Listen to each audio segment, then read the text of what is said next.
दोस्तों welcome to money stocks. इस video के अंदर मल्टीपल स्टॉक्स के बारे में हम लोग बात करेंगे। सबसे पहले हम लोग बात करने वाले हैं बजाज फाइनेंस के बारे में।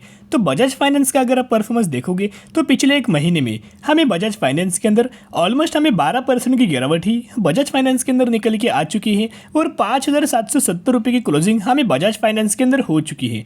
अगर आप फाइनेंस सेक्टर वाली कंपनीज के अंदर निवेश करना चाहते हो तो मार्केट लीडर जो कंपनी है जिसका नाम है बजाज फाइनेंस, तो बजाज फाइनेंस का कल के दिन कंपनी की तरफ से Q3 के नंबर्स आ चुके हैं। तो कंपनी के नंबर दोस्तों मैंने आपके साथ शेयर किया। तो सबसे पहले यहाँ आप देख सकते हो जो कि एक्सपेक्टेड कितने थे, यानी कितने नंबर्स हमें एक्सपेक्टेड थे रेवेन्यूज का और ईपीएस का। अभी अर्निंग पर शेयर का जो नंबर्स था कितना था एक्सपेक्टेड 45.02, कंपनी ने रिपोर्ट कितना किया 48.96, जिसके अंदर ऑलमोस्ट 9% की जंप हमें निकल के आ चुके हैं। एक्सपेक्टेशंस की भी ज़्यादा अच्छा कंपनी ने परफॉर्म किया है। रेवेन्यूज के अंदर अगर आप देखोगे तो 7.37 thousand crore, as well as अगर आप यह रिपोर्ट कितना कंपनी ने किया 7.43 थाउजेंड करोड़, तो जिसके चलते 0.86% की जंप हमें रेवेन्यूज के अंदर निकल के आ चुकी है।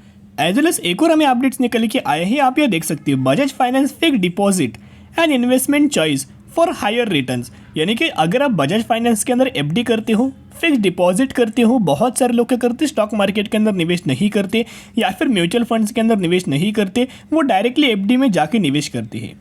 तो बजाज फाइनेंस क्या कर रहा है, जो इंटरेस्ट रेट है वो लगातार इंक्रीज कर रहा है, जो रिटर्न है वो लगातार इंक्रीज कर रहा है, जिसके चलते bulk of the customers Bajaj finance के अट्रैक्ट होंगे, कंपनी के कस्टमर्स बढ़ेंगे, बजाज फाइनेंस के कस्टमर्स बढ़ेंगे, तो जिसका बेनिफिट हमें बजाज फाइनेंस को भी निकल के आएगा और इनके कस्टमर्स को भी हमें बेनिफिट निकल के आएगा। तो जिसके चलते रेवेन्यूज के अंदर और नेट प्रॉफिट के अंदर एडिशनल ग्रोथ निकल के आ सकती है। तो बजाज फाइनेंस ने किस तरह से दोस्तों कल के दिन हमें परफॉर्म किया था, नेट प्रॉफिट्स के अंदर किस तरह से ग्रोथ आई थी आप यह देख सकते हो। Bajaj finance Q3 net profit surge 40%, यानी कि 40% की नेट प्रॉफिट्स के अंदर हमें जंप निकल के आई है और 2,973 करोड़ की जंप हमें बजाज फाइनेंस के अंदर निकल के आई है। इतना ह्यूज अमाउंट ऑफ कंपनी ने नेट प्रॉफिट हमें जनरेट किया है। एज वेल एज नेट आई की अगर बात की जाए, यानी कि NII की अगर बात की जाए, नेट इंटरेस्ट इनकम, जिसके अंदर भी 24% की जंप निकल के आई है।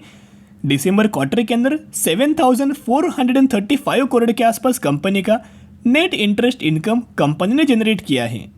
तो बेसिकली कंपनी ने अपना जो Q3 के नंबर्स डिक्लेयर किए थे, कंपनी ने Q3 के नंबर्स पब्लिश किया, एक बहुत ही अच्छी खासी कंपनी ने रिजल्ट परफॉर्म किया। हर एक पैरामीटर के अंदर ग्रोथ निकल के आई। अर्निंग पर शेयर देखना, रेवेन्यूज देखना, नेट प्रॉफिट देखना, सेल्स के नंबर देखना, तो सेल्स के अंदर भी जंप निकल के आई है। जितने भी पैरामीटर्स है उतने पैरामीटर्स के अंदर जंप निकल के आई है। तो लेकिन उसका रिएक्शन अभी तक हमें बजाज फाइनेंस के अंदर निकल के नहीं आ रहा। कोई तेज़ी हमें बजाज फाइनेंस के अंदर देखने को नहीं मिली, क्योंकि ट्रेंड अपोजिट डायरेक्शन में था। यानी कि अगर आप देखोगे मार्केट के ही अंदर हमें गिरावट निकल के आई है और यहाँ बजाज फाइनेंस के अंदर दोस्तों किस तरह से तेज़ी आएगी। अगर कोई ट्रेंड अगर डाउन ट्रेंड चलता है तो अप ट्रेंड में बहुत कम चांस होते हैं कि उस स्टॉक्स के अंदर रिएक्शन मिले। तो इसी की वजह से बजाज फाइनेंस के अंदर कोई भी हमें रिकवर देखने को नहीं मिली, कोई भी तेज़ी निकल के नहीं आई। लेकिन जहाँ बजाज फाइनेंस ने अपना Q3 का नंबर्स पब्लिश किया उसके बाद ही ब्रोकर की तरफ से टारगेट निकल के आई है। अगर आप टारगेट देखोगे 8,429 रुपीज़ के टारगेट बजाज फाइनेंस के अंदर ब्रोकर की तरफ से दिया गया है, एनालिस्ट की तरफ से दिया गया है, जो कि करंट प्राइस के हिसाब से अगर आप देखोगे तो हमें 46% की जंप हमें बजाज फाइनेंस के अंदर निकल के आ सकती है।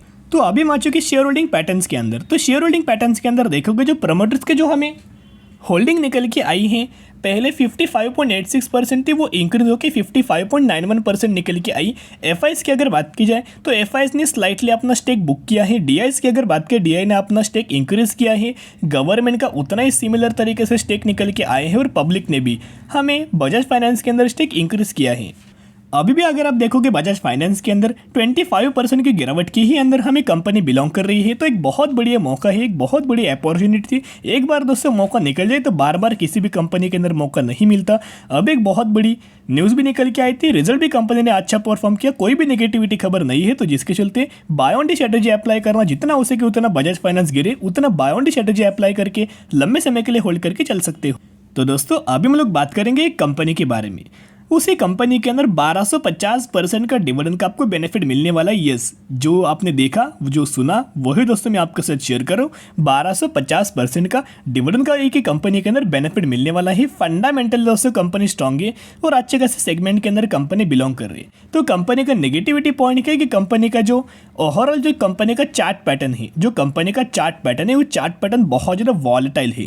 तो वो भी हम लोग बात करेंगे। तो यहाँ अगर आप देखोगे तो एक कंपनी के अंदर आपको 12.50 पर शेयर का डिविडेंड का आपको बेनिफिट मिलने वाला है। कंपनी ने डिविडेंड अनाउंस कर चुकी है और जिसकी अगर आप एक रिकॉर्ड डेट देखोगे तो 4 फरवरी इसकी हुई रिकॉर्ड डेट, तो 3 फेब इसकी हुई एक्स डेट।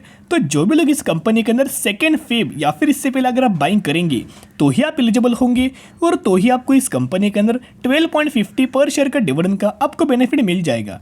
तो बेसिकली हम लोग कौन सी कंपनी के बारे में बात करें, अभी चार्ट पैटर्न के ऊपर अभी हम आ चुके हैं। मैक्सिमम के अंदर देखोगे तो 9000% का रिटर्न शेयर होल्डर्स को डिलीवर कर चुकी है। 320 रुपये पर कंपनी ट्रेड कर रही है। बहुत सारे लोगों को कंपनी के बारे में पता होगा।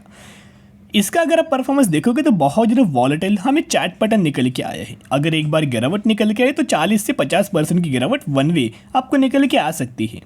सेम अगर आप इस कंपनी का मार्केट कैप भी देखोगे, 1,19,000 करोड़ का मार्केट कैप, 1,19,000 करोड़ का मार्केट कैप। तो ये जो कंपनी है हमें लार्ज कैप कैटेगरी से बिलोंग करती है। और अगर आप इस कंपनी का डिविडेंड यील्ड देखोगे तो 25% के आसपास कंपनी का डिविडेंड यील्ड है।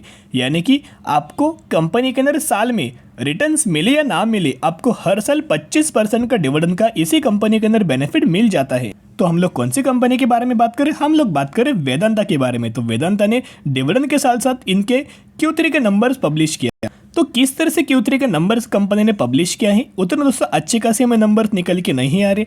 अगर आप इनके अर्निंग पर शेयर के अंदर देखोगे तो एक्सपेक्टेड 3.20 था, जो कि कंपनी ने 2.94 परफॉर्म किया। यहाँ आपको 8% का फॉल नजर आया। रेवेन्यूज के अंदर देखोगे तो 33,000 करोड़ कंपनी का एक्सपेक्टेड था, वो कंपनी ने 34,820 करोड़ के आसपास रिपोर्ट किया है, जिसके चलते 5% की इनके रेवेन्यूज के अंदर हमें जंप निकल के आई है। तो अगर आप वेदांता के अंदर निवेश करना चाहते हो, हर एक पैरामीटर के बारे में स्टडी करना, एनालिसिस करना, उसके बाद निवेश करना, नहीं तो सिर्फ डिविडेंड के बेनिफिट मिल रहा है इसके अगर आप निवेश करेंगे तो 100% लॉस ही लॉस आपको निकल के आ जाएगा।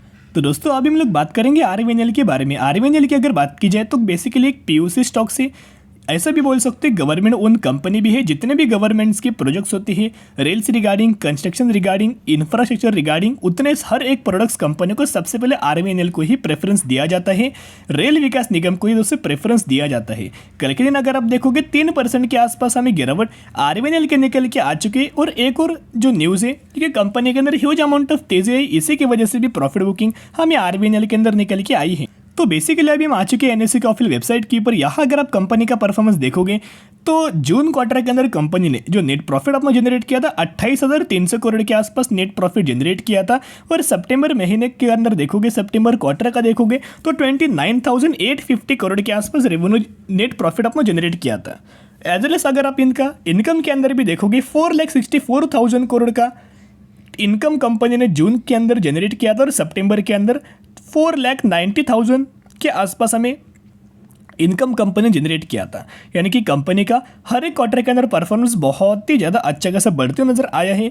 आपको पता होगा हर एक कंपनी के Q3 के नंबर्स आ रहे, लेकिन क्या आरवीएनएल ने Q3 नंबर्स की डेट डिक्लेयर कर चुके? नहीं, अभी तक अगर आप देखोगे कोई भी दोस्तों Q3 की डेट्स कंपनी ने डिक्लेयर नहीं की। जब भी आरवीएनएल के Q3 के डेट्स डिक्लेयर हो जाएगी मैं 100% आपके साथ शेयर कर दूँगा। लेकिन दोस्तों इतना हम कह सकते हैं कि हर एक क्वार्टर के अंदर कंपनी अच्छा परफॉर्म करती है। सितंबर क्वार्टर में देखोगे 21% की रेवेन्यूज के अंदर जंप, इनकम के अंदर 37%, ईपीएस के अंदर 37% और नेट प्रॉफिट मार्जिन के अंदर 12%।